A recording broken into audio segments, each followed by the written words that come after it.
বাচ্চা প্রতিবন্ধী, আমি এই করি খাই, আমার দুটো বাচ্চা প্রতিবন্ধী, আমি কি করে খাম? আমি রাস্তার বেলা আমি অসুস্থ, আমার এই সেট ব্যথা, আমি এই করি কোনো রকম দুটো ডাইল বেত খাই, আমি কমে যাবো, কারদার যাই দাঁড়াবো, আমার বাচ্চাকে পড়ালেখা কিছু হইবে না, ঘর ভাড়া 5,000 টাকা আমি কি দিয়ে দেবো?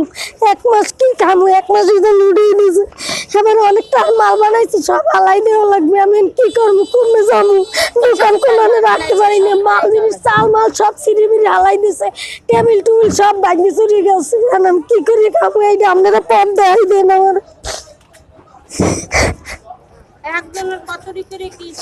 আমার কিস্তি মিস্তি দুনিয়া আছে, মাইক বলালে আবার আমি কমে যাবো, কোন কার দিকে যাই দাঁড়াবো? আমার স্বামী অনেক অসুস্থ, আজ 5 দিন দোকান খুলতে পারি না, শ্বাস বাড়িয়ে গেছে, এখন আজকে দোকান খুলবো, মাল বানাইছি, এখন হুনি এই অবস্থা আসুক। না আমি কিছু জানি না, আমার কিছু কয় নাই, কি করবো? আমরা কি করে খামো কোন? আমরা তো কেউ জ্বালাই না, আমরা বেশি কিনি 2 টাকা খাই, ফর্সা করি, সব কিছু করি, তো আমরা রাস্তাঘাট সবই তো ফর্সা রাই, আমরা তো নোংরা করি না, আর আমরা কিভাবে খামো? আমাকে তো কোনো অসাল, আমরা চাইলেও তো মানুষে দেবে না, আমাকে তো খাইতে পিটে যাবে খাইতে হবে, মানুষের দুয়ারে কাজ করেও খাইতে হবে, নেই রত নাই, আর একটু দোকান চালাই, কোনো রকম দুটো ডাল বেত খাই, ঘর ভাড়া দিই। আমরা চাই আগের মতো আমরা যেন বসতে পারি, এটুই চাই, আর কিছু না, আমাদের আর কিছু লাগবে না, আমার সুর বসে দুগো আমরা কোনো রকম বেচা কিনি করে দুগো ডাল বেত খাইতে পারি। এই আর আমরা গরিব মানুষ, ফুটপাতে ব্যবসা করি, মাইয়া পোলা লেখাপড়া করাই। আমরা যদি আমাদের কোনো অর্থ সম্পদ থাকতো, আমি 1.5 বছর পর্যন্ত স্টক করে পড়ে রয়েছি, 1.5 বছর পর্যন্ত স্টক করে পড়ে রয়েছি, মানুষও বলছে বাঁচবে না। এরপরে আমার এই হাতটা রাস্তায় পড়ে ভেঙে গেছে, আমি যে কোনো রিক্সা চালাই খাবো এরকম কোনো পথ নাই। তবুও জেলা প্রশাসক স্যারে আমাদেরকে ডাককে বলছে যে আপনারা দৈনিক 20-30 টাকা করে দিবেন আপনাদেরকে পরিষ্কার পরিচ্ছন্নতার জন্য। আমাদের কাছ থেকে 50 টাকা করে দৈনিক নেয়, তাও আমরা দিই। এই সম্পূর্ণ রিসিপ্টগুলো দেখেন, আমরা একদিনকার টাকা দেওয়া বন্ধ করি। আমাদের কারো কিস্তি, কারো সংসারে মাইয়ে পোলা লেখাপড়া, ঘর ভাড়া, আমরা চুরি করি না, ডাকাতি করি না, মাদক বিক্রি করি না। অথচ যারা লক্ষ লক্ষ টাকা মাদক বিক্রি করে তাদেরকে এক সাইড থেকে ধরিয়ে নেয়, আর এক সাইড দিয়ে আসছে দেখি তারা মাদক বিক্রি করে। অথচ আমাদের গরিব, আমরা খয়রাতি মানুষ, আমরা রাস্তার সাইডে ফুটপাতে বসে দোকানদারি করে খাই, আমরা কারো ডাকাতিও করলে চুরিও করি না। তাহলে আমাদের 2 দিন আগে বলতো যে আপনারা দোকান সরাই নিয়ে যান, সরকারের জায়গা প্রয়োজন, আমরা 2 দিন আগে সরাই নিয়ে অবৈধ জায়গায় বসলে আজকের আমাদের কাছ থেকে যে একটা বাঁশের খুঁটিও দেয় না সিটি কর্পোরেশন। আমাদের গাড়ি, আমাদের সবকিছু, আমরা ভ্যান গাড়ির উপরে বসে কেউ এই করিয়া, এমনকি ময়লাটা পর্যন্ত আমরা সিটি কর্পোরেশনের গাড়িতে টাকা দিয়ে দিই, প্রতি সপ্তাহে 200 টাকা দিয়ে, তারপরে তাদের গাড়িতে ময়লাটা দিয়ে আমরা ঝাড়ু দিয়ে পরিষ্কার রাখি, কারণ আমাদের স্থান আমাদেরই পরিষ্কার রাখার প্রয়োজন। এখন তারা যে আমাদেরকে ভাঙবে, তারা তো অবৈধ নয়। এখন যখন সিটি কর্পোরেশন মাসে 1500 টাকা নেয়, তাহলে তো আমরা তো বৈধ, আমরা তো অবৈধ না। তাহলে আমাদের বৈধ অবস্থায় তারপরে ভাঙবে, এটা সরকারি জায়গা প্রয়োজন হলে নিয়ে যাবে। এই দেখেন, এই যে দৈনিক 50 টাকা, আমি মোহাম্মদ নূর হোসেন, এই দৈনিক যে 50 টাকা তাহারা নেয়, এই দেখেন এই রিসিপ্ট, এই সিটি কর্পোরেশনের, এই দেখেন তাহারা রিসিপ্টে লেখছে কি বাজার কালেকশন, রিসিপ্টে লেখা বাজার কালেকশন।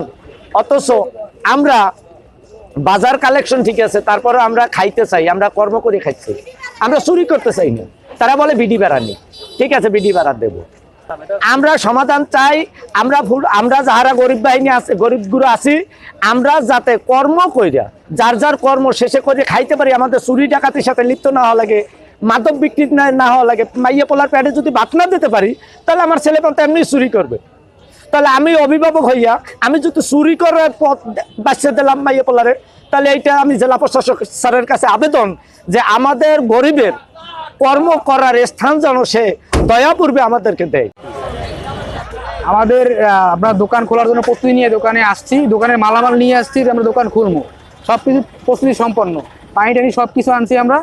আমি দোকানে আসছে দেখছি, মালামাল রাখার পরে দেখতেছি গাড়ি করে এসে, সিটি অফিসের গাড়ি এসছে, বলতে আসছে বুলডোজার নিয়ে আসছে, সরাই বেলাই দিবে। আমাদের টাকা পয়সা, আমাদের যা কিছু আছে, আমরা তো মালামালের পিছিয়ে ইনভেস্ট করছি। আমরা তো যদি আমার 5 দিন বা 2 দিন আগে বলতো, আমরা এই ইনভেস্টগুলো করতাম না, মালগুলো বেচে খালি করতাম, বা আমরা সকালে বললে আমরা মালটি সরাই নিয়ে যেতে পারতাম। আমাদের কিছুই বলা হয় না, জাস্ট আসছে কয়েক মুহূর্তের মধ্যেই মনে করেন যে একদম এই যে সময় দিল না, সব ওই পাশ দিয়ে ভাঙাচোরা শুরু করলো। আমরা আমাদের মালামাল কি নিরাপত্তার স্বার্থে নিজেরা ভাঙি ছেড়ে নিয়ে যেতেছি, এতে আমাদের ব্যাপক ক্ষতি হয়েছে ভাই। আমাদের কাছ থেকে তো প্রতিদিন তারা 50 টাকা করে নিত, তারা যদি আমার 2 দিন বা 5 দিন আগে বলতে পারতো, কিন্তু এরকম কোনো তারা কিছুই বলে না। এরা শুধুই আসছে আমাদের, আমি মনে করি এটা আমাদের উপর একটা অন্যায় করা হয়েছে, এটা জুলুম করা হয়েছে। ভাই একটা অসুস্থ, এ মনে করেন কোনো কাজ করতে পারে না। এখন মনে করেন 2টা বাচ্চা, মনে করেন 2টা বাচ্চা প্রতিবন্ধী। এখন হেই লাইয়ে একটু দোকানদারি দিত, ডেলি 50 টাকা করে নিতে। এখন এই দোকানটা 8টা যদি উঠেই দেয়, তা আমার বাইরে কি করে খাইবে? কোন এই বাচ্চা দুটো লাই কি করে খাইবে? আগে যদি আমাকে বলতো যে ভাই আমরা আপনাকে রাখা যাবে না, আমরা দোকান সরাই এলেন, হে যদি কইতে, তাহলে মনে করেন আমরা আরো 2 দিন আগে আমরা করতাম। আমরা অনেক মাল সামান আমার নষ্ট হয়ে গেছে ভাই। কোনো কারণে না, কোনো নোটিশ না, কিচ্ছু না, একেবারে শুধু জায়গায় আইসে বলছে। প্রথমে নাকি প্রিন্সিপাল স্যারে নাকি আইসে বলছে ডিসি স্যারে যে এই যে তেরপোলগুলো, আমাদের তেরপোলগুলো সরাইতে বলছে। তো তেরপোল সরাইতে বলার পর আবার সিটি কর্পোরেশন আইসে বলতেছে যে সব দোকান সব উচ্ছেদ হয়ে যাবে। কোনো নোটিশ না, কিচ্ছু না, আইসে আমাদের দোকান বুলডোজার দিয়ে ভাঙা শুরু করে দিয়েছে। তো সিটি কর্পোরেশন প্রতিদিন 50 টাকা করে নেয়, ঠিক আছে। এখন এই 50 টাকা আমাদের দিতেই হবে, মানে যদি দিতে না পারি তাইলে ওনারা বলে যে দিতে না পারলে দোকান কেন খুলছো। যেমন আমি পরশুদিনকে দোকান খুলছি, গতকালকে খুলি নেই। পরশুদিনকে দোকান খোলার পর ওনারা আসছে, এসে বলতেছে টাকা দাও। আমি বলতেছি বেচা কিনেই তো হয় না, কোথা দিয়ে দেবো?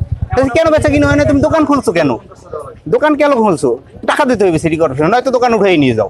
দেখা যায় দোকানগুলো একটু সরাই নেন, আমরা কাজ করবো, ড্রেনের কাজ করবো বা কিছু, তাইলে আমরা দেখা যায় একটু সময় পাইতাম হাতে, আমরা দোকানগুলো সরাই নিতাম এক জায়গায়।